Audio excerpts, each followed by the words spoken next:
1. Hook. What if everything you learned from tutorials is just the tip of the iceberg? The real world of production is where the true lessons lie. 2. The real problem. New engineers often dive into tutorials, thinking they're ready for the real world. Understanding this gap is crucial. The stakes are high in production. Mistakes can cost money, time, and even users. However, knowing what to focus on can turn these challenges into opportunities for growth. 3. The simple explanation in tutorials: you follow a script. You learn tools and theory. But in production, you deal with real data, real users, and real-time problems.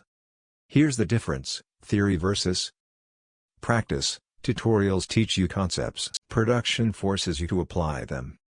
Controlled versus uncontrolled environments. In a tutorial, everything works as expected. In production, things break. Feedback loops. Tutorials often lack immediate feedback. In production, every decision affects real users. To succeed, you need to adapt, think critically, and prioritize effectively. 4. Real-world example. Let's talk about a real-world experience from a startup I worked with.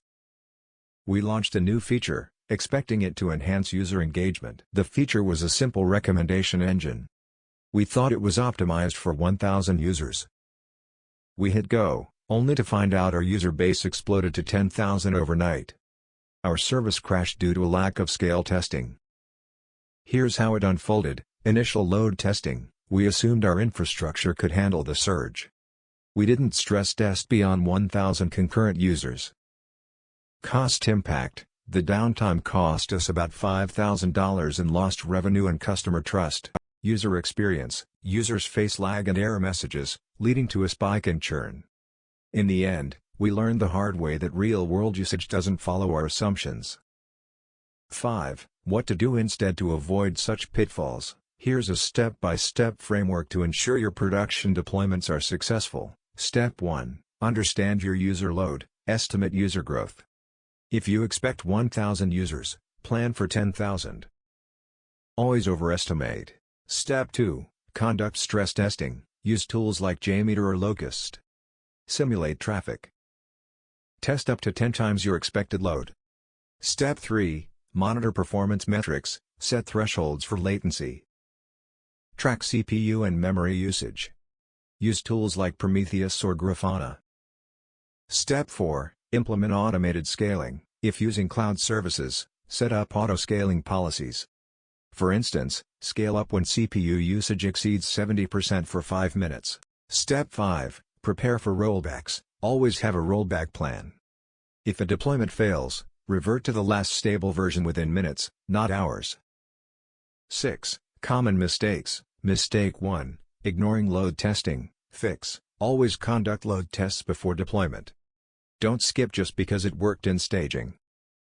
Mistake 2. Underestimating user growth. Fix. Use analytics tools to track growth trends.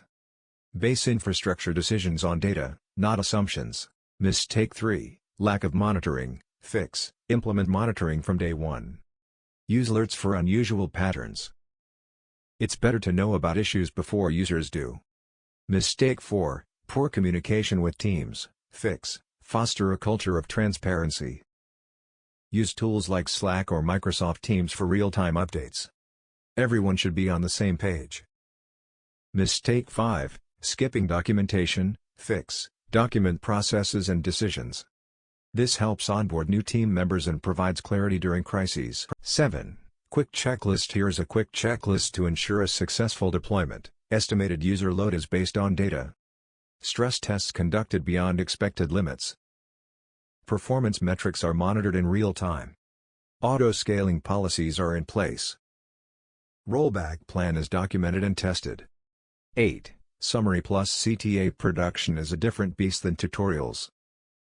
It demands real-world thinking, adaptability, and proactive planning. By learning from my experiences, you can avoid common pitfalls. Remember to understand user load, conduct stress tests, monitor effectively, and communicate clearly with your team. If you found this video helpful, drop a comment below sharing your biggest takeaway.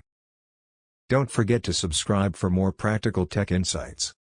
Bonus practical tip: If you're unsure what to pick, start with the simplest option that ships today. Then measure for 7 days, latency, errors, deploy time, and cost. Only upgrade when metrics force the decision, not fear.